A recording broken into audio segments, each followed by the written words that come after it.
Yeah, good morning, children. Good morning, very good morning. So, in today's class, we are going to discuss our second chapter in 10th class physical science textbook.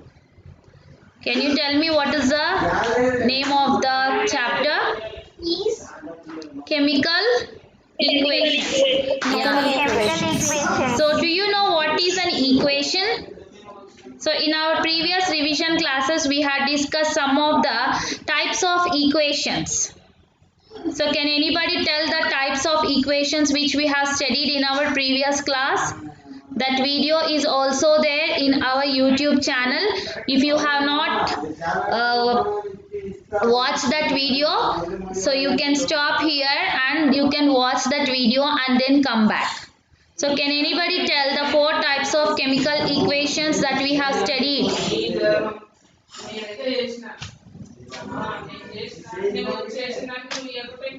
Sumalata, what are the kinds of four chemical equations that we have studied?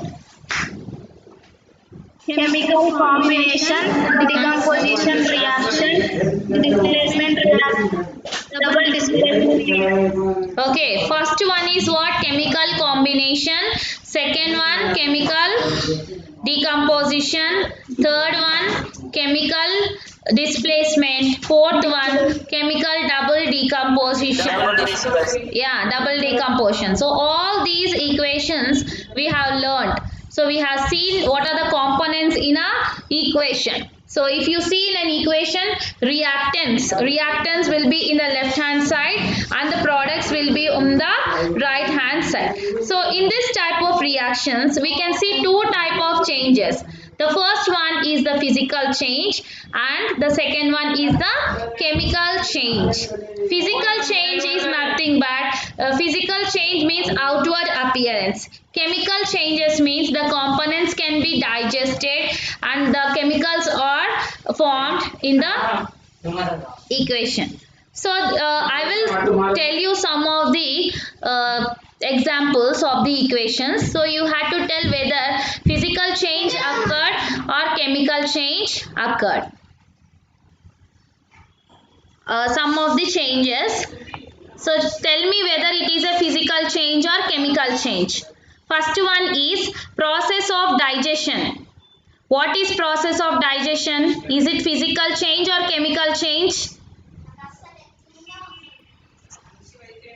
Okay, let me explain. So process of digestion you have studied in biology also nutrition chapter. So whatever food we are taking, that food it enters, it becomes as a bolus and it enters into the esophagus and it reaches our stomach and then the digestion process continues. And when it is coming out, when it is ejected out, is it in the same way that has is it in the same way that we have taken? No. So what happened? Total some changes have occurred. So what are the changes you see? Some chemical changes have happened. So that means what is happening in the stomach? Some gases are there.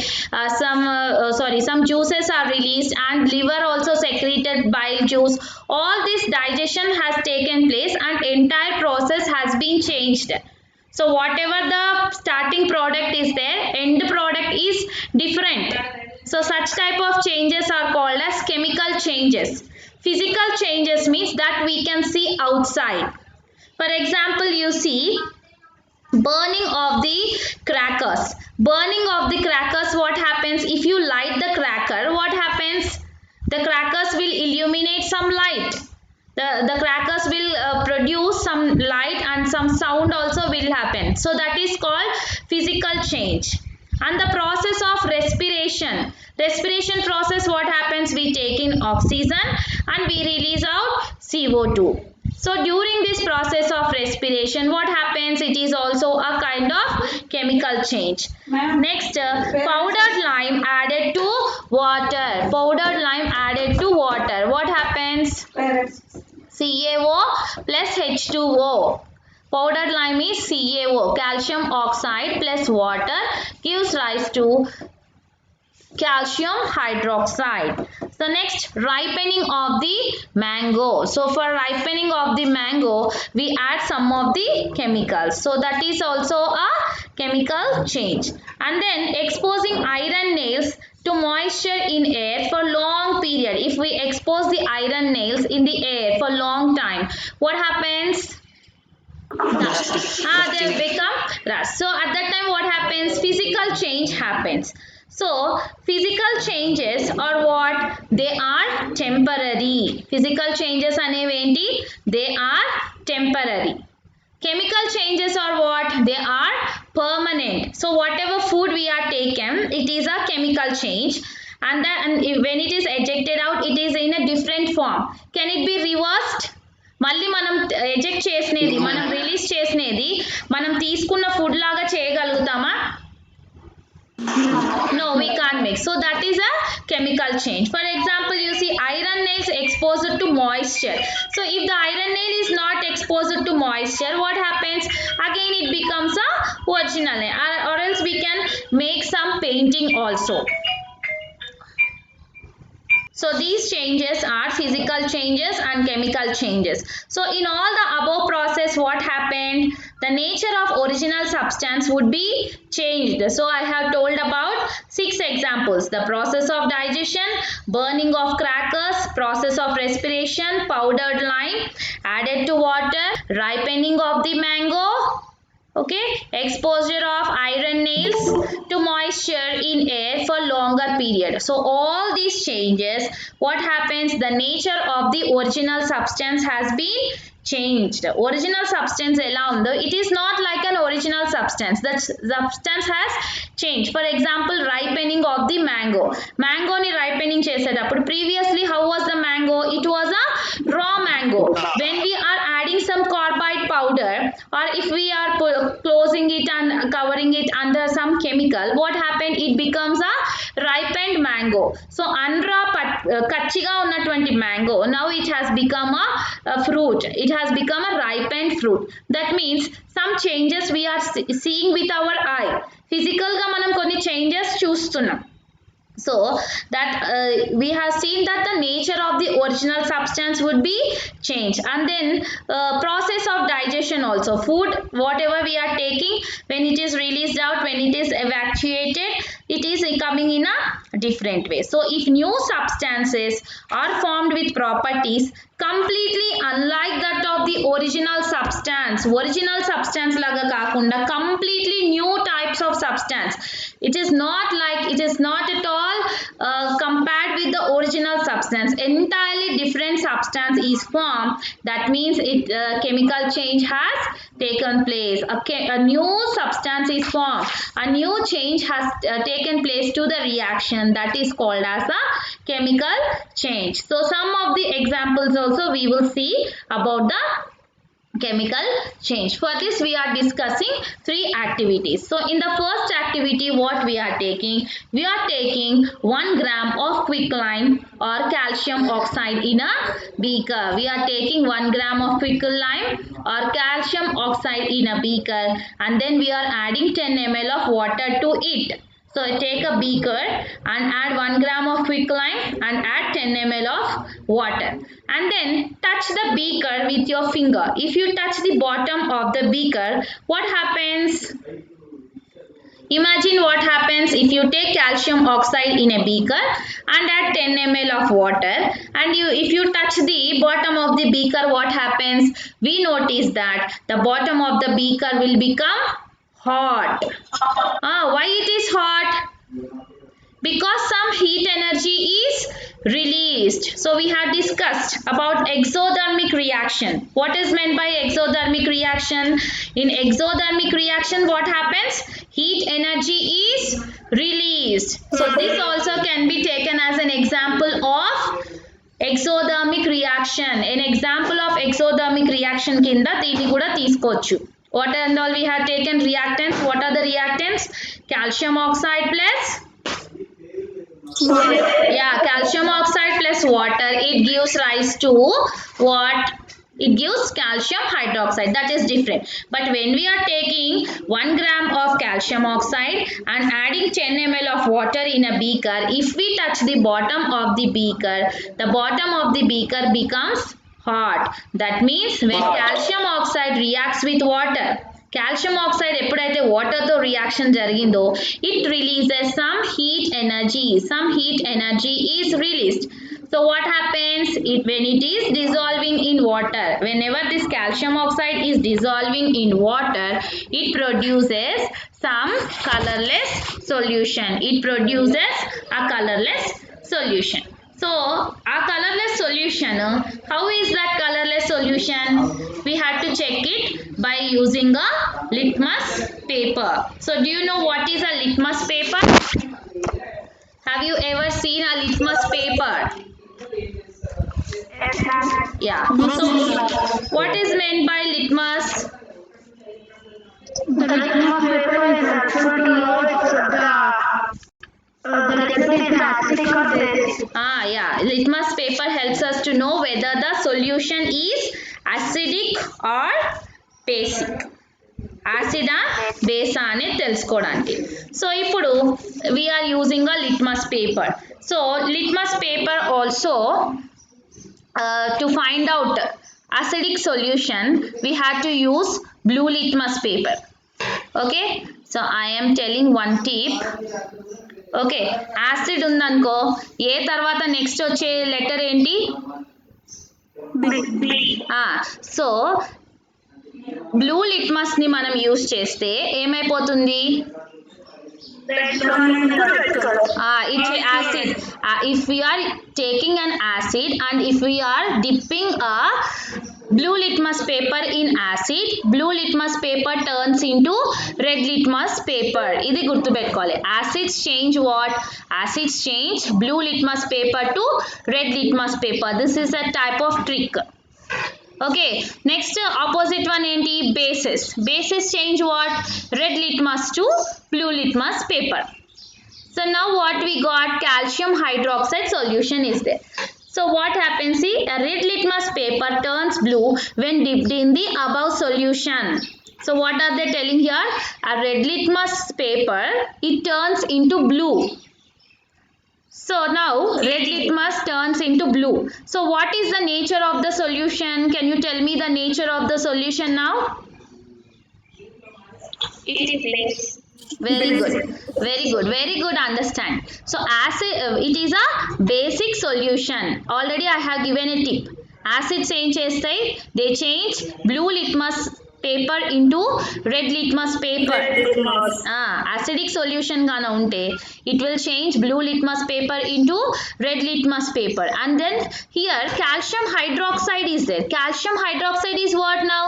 It is a basic solution. So that's why they are using red litmus paper. Red litmus paper changed into blue litmus paper in the above solution. Next, okay, red litmus change its colour అంటున్నా. But blue litmus paper వేసామనుకో ఏమవుతుంది? If we dip a blue litmus paper in that solution, what happens? There is no change. Okay, there is no change. Hence the solution is what? The solution is a basic solution. The solution is basic solution. So if anybody is having the textbook, read activity 1. Who are having?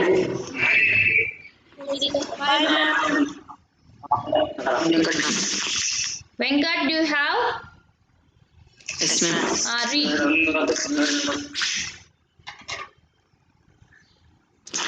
Activity 1. Take about 1 gram of quicklime or calcium oxide in a beaker. Add 10 ml of water to this. Touch the beaker with your finger. What do you notice? You notice that the beaker is hot. The reason is that the calcium oxide of quicklime reacts with water. That liberation of heat energy. Calcium oxide dissolves in water, producing colorless solution. There is a nature solution with litmus paper. What is the nature of the solution? A red litmus paper turns blue when dipped above solution. A blue litmus paper does not change its color, hence the solution is a basic solution. Okay. So what is a litmus? Litmus is made from a type of solution. Litmus solution is a dye. Dyes are nothing but colors. These are extracted from lichen. So what is lichen? It is a plant. It belongs to the division of Thallophyta and it is used as an indicator. Indicators are, what is the purpose of indicators? To know whether the solution is acidic or base. Okay, in your next chapter you will learn about the types of indicators also. 3 or 4 types of indicators are there. Natural indicators, olfactory indicators, that we shall see in your next chapter. But indicators are useful to find out whether the solution is acidic or base. So in neutral solutions, so if in acidic, what I have told, in acidic solution blue litmus paper changes into red litmus paper. In base what happens, the blue, in base what happens, the red litmus paper changes into blue litmus paper. But in neutral solution the litmus paper becomes purple, colorless, or it becomes purple. So some of the petals of some flowers like hydrangea, petunia and geranium, they are also used as indicators. So some flowers such as hydrangea, petunia and geranium, they are also used as indicators. Now we shall move into the second activity. Okay. So first activity is an example of which type of reaction? Exothermic reaction. Yeah, what is exothermic reaction? A reaction in which heat energy is liberated. A reaction in which heat energy is released or heat energy is liberated. So second activity, we shall see about the second activity now. So in this we have to take about 100 ml of water in a beaker and dissolve small quantity of sodium sulfate. We had to take 2 beakers here. In the first beaker we had to first take 100 ml of water and add sodium sulfate crystals, and then take one more beaker and add 100 ml of water and add small quantity of barium chloride. What we had to do, in one beaker we had to take 100 ml of water and sodium sulfate, and in another beaker we had to add 100 ml of water and add some quantity of barium chloride. So we had to observe the colors of two solutions. So both the solutions are white in color. That means they are clear. What are the colors of the above solution? Sodium sulfate is in white color and barium chloride also is in white color. So if we mix this both, AAV, Na2SO4, BaCl2, if we mix, so take out your notebook and write Na2SO4 plus BaCl2. If we mix these two solutions, what do we get?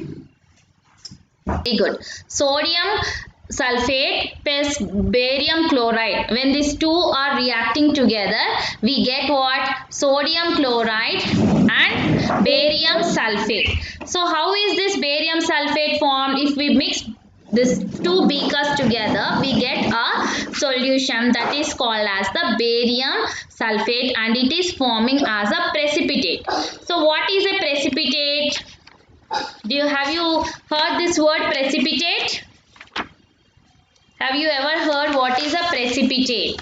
Precipitate is nothing but a mass-like substance that is deposited in the bottom of the beaker.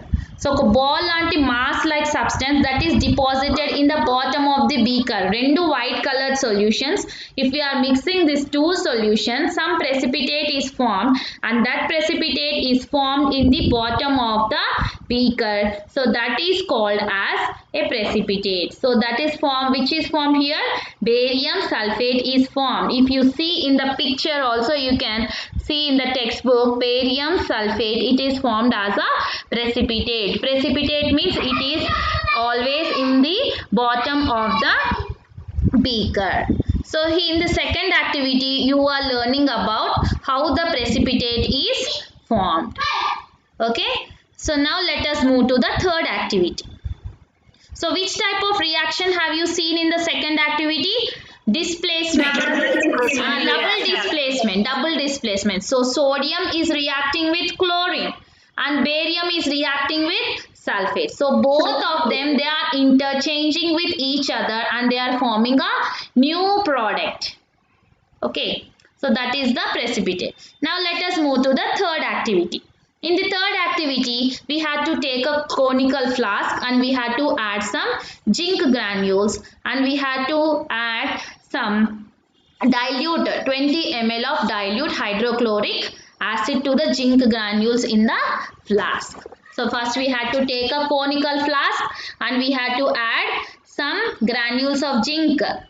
Okay, some granules are nothing but balls of zinc we had to add and we had to add some dilute hydrochloric acid.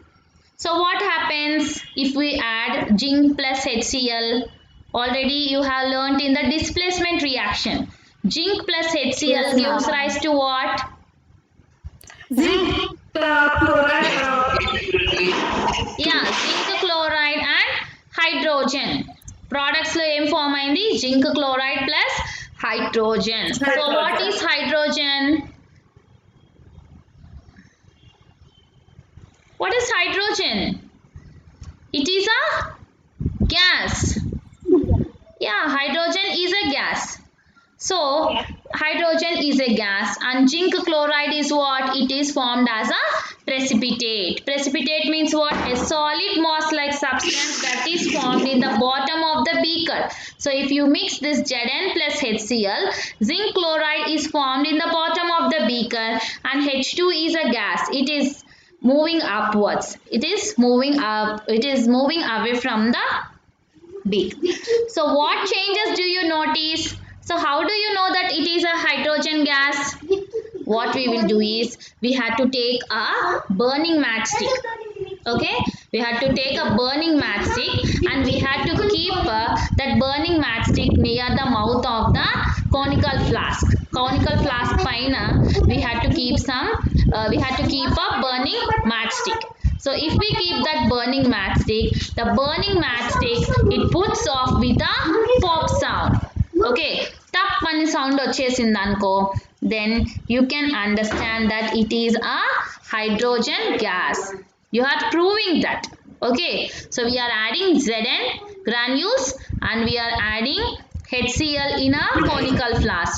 So when those both are shaken, when the conical flask is shaken vigorously, what is formed? Zinc chloride and hydrogen are released in the reaction. So how can you tell that zinc chloride is there?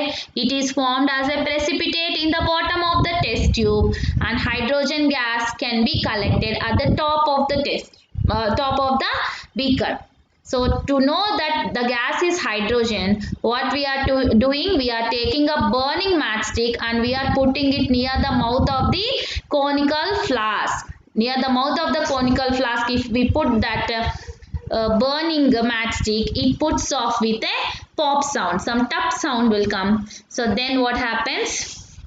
You can prove that hydrogen gas is released. Now one more thing, you have to touch the bottom of the conical flask. So how will it become? Is it hot or cool? It becomes hot only because we are adding acid gara. Okay, so zinc plus HCl, if we touch the bottom of the conical flask, you also notice that it is hot. So which type of chemical equation is it? If it is hot, which type of chemical equation is it? It is an exothermic reaction. It is an exothermic reaction. Okay, from the above three activities, what can you conclude? What happens during a chemical change? So all the above three activities are what? These are the chemical changes. From the chemical changes, what do you observe? You will observe four properties. What are the 4 properties? First one you see, the original substance lose their characteristic properties. Hence, these may be products with different physical states and colors. So, original products which are the original substances ఏవైతే reactants లో ఉన్నాయో they are in different physical states. They may be solid or liquid or gas, but the products that are formed also are different. For example, CaO, first activity lo CaO is what? It is a solid substance. And then water means what? It is a liquid. So then which is formed? Calcium hydroxide. It is a solid. So ఏదైతే ఉందో solid ఉండొచ్చు, gas ఉండొచ్చు, liquid ఉండొచ్చు. The physical state can be changed. The physical state is nothing but we are seeing the outward property whether it is solid, liquid or gas. Next, the second point is chemical changes can be exothermic or endothermic. Chemical changes are what? These are exothermic or endothermic. Exothermic is nothing but heat energy is liberated. In exothermic reactions, what happens? Heat energy is liberated. In endothermic reactions, heat energy is absorbed. Venkatramana, mute yourself. Types of reactions. Exothermic reactions, heat energy is liberated. In endothermic reactions, heat energy is absorbed. Third point is they form an insoluble substance. That is called as a precipitate. Next, fourth one is gas may be evolved. Fourth point is gas may be evolved. What is the first one? The original substance may lose their characteristic properties. Second one is what? The heat changes can be observed. They are of 2 types, exothermic reactions and endothermic reactions. And the third one is precipitate. Insoluble substance will be formed, that is called as a precipitate. And the fourth one is gas may be evolved. These are the 4 changes that we can see in a chemical reaction. These 4 changes anni where do we see? We see in a chemical change or we see in a chemical reaction. So in our everyday life we observe variety of changes taking place around us. So in this chapter, we will also study about the various types of chemical reactions along with their symbolic expressions, and we will study about some of the examples of the chemical reactions in our next class. Okay?